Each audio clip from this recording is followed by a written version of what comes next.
ವಿಚಾರಕ್ಕೆ ಸಂಬಂಧಪಟ್ಟಂತೆಯೂ ರಾಜಣ್ಣ ಸ್ಫೋಟಕ ಹೇಳಿಕೆಯನ್ನು ಕೊಟ್ಟಿದ್ದಾರೆ. 2013ರಲ್ಲಿ ಇದ್ದಂತೆ ಸಿಎಂ ಇಲ್ಲ. ಕೆಲವು ಶಾಸಕರು ಹೇಳಿದ್ದಾರೆ. ಸಿದ್ದರಾಮಯ್ಯ 1.0 ಮೊದಲ ಅವಧಿಯಲ್ಲಿ ಅವಾಗ ಮುಖ್ಯಮಂತ್ರಿ ಆಗಿದ್ರಲ್ಲ, ಆಗಿದ್ದಂಥ ಸಿದ್ದರಾಮಯ್ಯನವರು ಇವಾಗ ಇಲ್ಲ ಅಂತ ಕೆಲ ಶಾಸಕರು ಹೇಳಿದ್ದಾರಲ್ಲ. ಇದಕ್ಕೆ ರಾಜಣ್ಣ ಪ್ರತಿಕ್ರಿಯೆ ಕೊಟ್ಟಿದ್ದಾರೆ.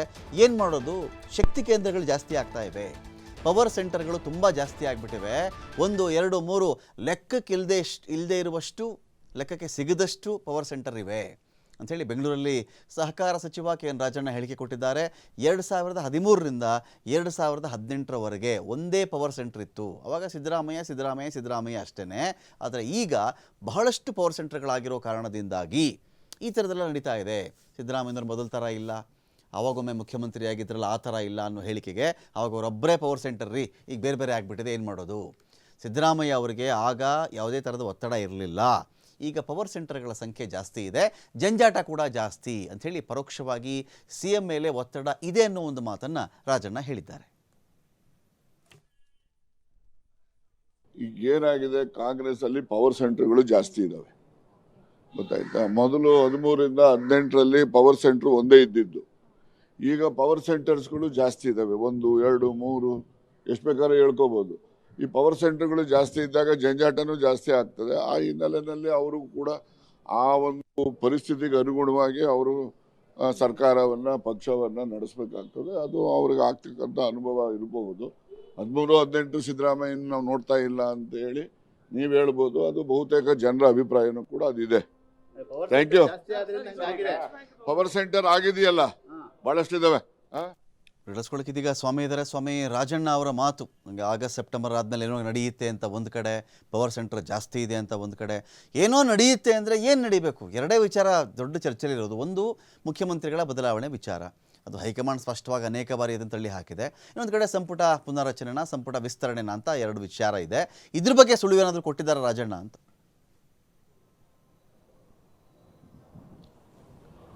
ಖಂಡಿತ ರಮಾಕಾಂತ್, ಹಲವು ದಿನಗಳಿಂದ ಸೈಲೆಂಟ್ ಆಗಿದ್ದಂತಹ ಸಚಿವ ಕೆ ಎನ್ ರಾಜಣ್ಣ ಮತ್ತೆ ಸ್ಫೋಟಕ ಹೇಳಿಕೆಯನ್ನು ನೀಡಿರುವಂಥದ್ದು. ಅಂದರೆ ಸೆಪ್ಟೆಂಬರಲ್ಲಿ ಮತ್ತೆ ಕ್ರಾಂತಿ ನಡೆಯುತ್ತೆ, ಎಲ್ಲರೂ ಸ್ವಲ್ಪ ಕಾದು ನೋಡಿ ಏನು ಅಂತ ಗೊತ್ತಾಗುತ್ತೆ ಎಂಬ ಒಂದು ಸ್ಫೋಟಕ ಹೇಳಿಕೆಯನ್ನು ನೀಡಿರೋದು. ಇದು ಸದ್ಯ ಕಾಂಗ್ರೆಸ್ ವಲಯದಲ್ಲಿ ಸಾಕಷ್ಟು ಚರ್ಚೆಗೀಡಾಗ್ತಾ ಇರೋಂಥ ಒಂದು ವಿಚಾರ. ಯಾಕೆಂದರೆ ಈ ಹಿಂದೆ ಕೂಡ ಸಾಕಷ್ಟು ಹೇಳಿಕೆಗಳನ್ನು ನೇರವಾಗಿ ಕೆ ಎನ್ ರಾಜಣ್ಣ ಅವರು ಹೇಳ್ತಾ ಇದ್ರು. ಸದನ ಆದ ಬಳಿಕ ಒಂದಿಷ್ಟು ಸೈಲೆಂಟ್ ಕೂಡ ಆಗಿದ್ರು ರಾಜಣ್ಣನವರು. ಆದರೆ ಈಗ ಮತ್ತೆ ಹೇಳಿಕೆಯನ್ನು ಕೊಟ್ಟಿರುವಂಥದ್ದು ಸಾಕಷ್ಟು ಕುತೂಹಲ ಮೂಡಿಸ್ತಾ ಇದೆ. ಯಾವ ಬದಲಾವಣೆ ಆಗುತ್ತೆ ಅನ್ನೋದು ಸಾಕಷ್ಟು ಕಾದು ನೋಡಬೇಕು ಅನ್ನೋದು ಹೇಳಿರುವಂಥದ್ದು.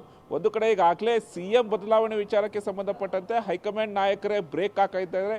ಈಗ ಆ ವಿಚಾರ ಬೇಡ ಎಂಬ ಸ್ಪಷ್ಟನೆಯನ್ನು ಕೊಟ್ಟಿದ್ದಾರೆ. ಇನ್ನು ಉಳಿದಿರುವಂಥ ಒಂದು ಈ ವಿಚಾರ ಅಂದರೆ ಎರಡು, ಒಂದು ಕ್ಯಾಬಿನೆಟ್ ರೀಶಫಲ್ ಮಾಡುವಂಥದ್ದು, ಮತ್ತೊಂದು KPCC ಅಧ್ಯಕ್ಷರ ಬದಲಾವಣೆ. ಈ ಎರಡು ವಿಚಾರಗಳು ಈಗ ಸದ್ಯ ಹೈಕಮಾಂಡ್ ಮುಂದೆ ಇರುವಂಥದ್ದು ಹಾಗೂ ರಾಜ್ಯ ನಾಯಕರ ಮುಂದೆ ಇರುವಂಥದ್ದು. ಈಗಾಗಲೇ ಸಾಕಷ್ಟು ಚರ್ಚೆಗಳಾಗ್ತಾ ಇದೆ. ಯಾವಾಗ ರೀಶಫಲ್ ಆಗೋ ಸಚಿವ ಸಂಪುಟ ವಿಸ್ತರಣೆ ಆಗುತ್ತೆ, KPCC ಅಧ್ಯಕ್ಷರ ಬದಲಾವಣೆ ಯಾವಾಗ ಆಗುತ್ತೆ ಅನ್ನೋದು ಸಾಕಷ್ಟು ಚರ್ಚೆ ಆಗ್ತಾ ಇರುವಂಥದ್ದು. ಅದಕ್ಕೆ ಸ್ಪಷ್ಟನೆ ಕೊಡುವಂತೆ ಸಚಿವ ರಾಜಣ್ಣನವರು ಹೇಳಿದ್ದಾರೆ. ಅಂದರೆ ನಾನು ಕೂಡ ಆಕಾಂಕ್ಷಿ ಇದ್ದೀನಿ, ನಾನು ಸಚಿವ ಸ್ಥಾನ ಬೇಕಾದರೆ ಬಿಟ್ಕೊಡ್ತೀನಿ, KPCC ಅಧ್ಯಕ್ಷರ ಸ್ಥಾನ ಕೊಟ್ಟರೆ ನಾನು ನಿಭಾಯಿಸೋಕ್ಕೆ ಸಿದ್ಧ ಎಂಬ ಹೇಳಿಕೆಯನ್ನು ಈಗ ಅವರೇ ಹೊರ ಹಾಕಿರೋಂಥದ್ದು. ಅಂದರೆ ಇಷ್ಟು ದಿನ ಸಚಿವ ರಾಜಣ್ಣ ರೇಸ್ನಲ್ಲಿದ್ದಾರೆ, ಈಶ್ವರ್ ಖಂಡ್ರೆ ಅವರು ರೇಸ್ನಲ್ಲಿದ್ದಾರೆ, ಹಾಗೂ ಸತೀಶ್ ಜಾರಕಿಹೊಳಿ ರೇಸ್ನಲ್ಲಿದ್ದಾರೆ ಎಂಬ ಚರ್ಚೆ ಆಗ್ತಾ ಇತ್ತು. ಈಗ ಮತ್ತೆ ಸಚಿವ ರಾಜಣ್ಣನವರೇ ನಾನು KPCC ಅಧ್ಯಕ್ಷ ಆಗೋದಕ್ಕೆ ಸಿದ್ಧ ಎಂಬ ಸ್ಪಷ್ಟನೆಯನ್ನು ಕೊಟ್ಟಿರುವಂಥದ್ದು. ಇದನ್ನು ಹೊರತುಪಡಿಸಿದ್ರೆ 2013ರಿಂದ 2018ರವರೆಗೆ ಸಿಎಂ ಸಿದ್ದರಾಮಯ್ಯನವರ ಯಾವುದೇ ಒಂದು ಪವರ್ ಸೆಂಟರ್ ಇರಲಿಲ್ಲ, ಒಂದೇ ಪವರ್ ಸೆಂಟರ್ ಆಗಿತ್ತು. ಅಧಿಕಾರಕ್ಕೆ ಯಾವುದೇ ಒಂದು ಅಡೆತಡೆ ಇರಲಿಲ್ಲ, ಒತ್ತಡ ಇರಲಿಲ್ಲ. ಆದರೆ ಈಗ 3-4 ಪವರ್ ಸೆಂಟರ್ಗಳಾಗಿರೋದ್ರಿಂದ ಅವರನ್ನು ಮೊದಲೇ ನೋಡಿದಂಥ ಸಿದ್ದರಾಮಯ್ಯರನ್ನ ಈಗ ನೋಡೋಕ್ಕಾಗ್ತಾ ಇಲ್ಲ ಅನ್ನೋದು ಕೂಡ ಹೇಳಿರೋಂಥದ್ದು. ಅಂದರೆ ಒಂದು, ಈ ಹಿಂದೆ ಸಿಎಂ ಸಿದ್ದರಾಮಯ್ಯನವರು ಅಧಿಕಾರವನ್ನು ನಡೆಸಬೇಕಾದ್ರೆ ಪರಮೇಶ್ವರ್ ಅವರು KPCC ಅಧ್ಯಕ್ಷರಾಗಿದ್ದರು, ದಿನೇಶ್ ಗುಂಡೂರಾವ್ ಅವರು ಅಧ್ಯಕ್ಷರಾಗಿದ್ದರು, ಎಲ್ಲರೂ ಹೊಂದಾಣಿಕೆಯಿಂದ ಹೋಗ್ತಾ ಇದ್ರು. ಆದರೆ ಈಗ ಒಂದೊಂದು ಪವರ್ ಸೆಂಟರ್ ಬೇರೆ ಬೇರೆ ಆಗಿದೆ. ಒಂದು ಪವರ್ ಸೆಂಟರ್ DCM KPCC ಅಧ್ಯಕ್ಷರಾದಂಥ DCM DK ಶಿವಕುಮಾರ್ ಹತ್ರ ಇದೆ, ಮತ್ತೊಂದು ಹೈಕಮಾಂಡ್ ಹತ್ರ ಇದೆ. ಹಾಗಾಗಿ ಯಾವುದೇ ಒಂದು ಏಕಪಕ್ಷೀಯ ಒಂದು ತೀರ್ಮಾನವನ್ನು ತೆಗೆದುಕೊಳ್ಳೋದಕ್ಕೆ ಸಿಎಂ ಸಿದ್ದರಾಮಯ್ಯನವರಿಗೆ ಆಗ್ತಾ ಇಲ್ಲ.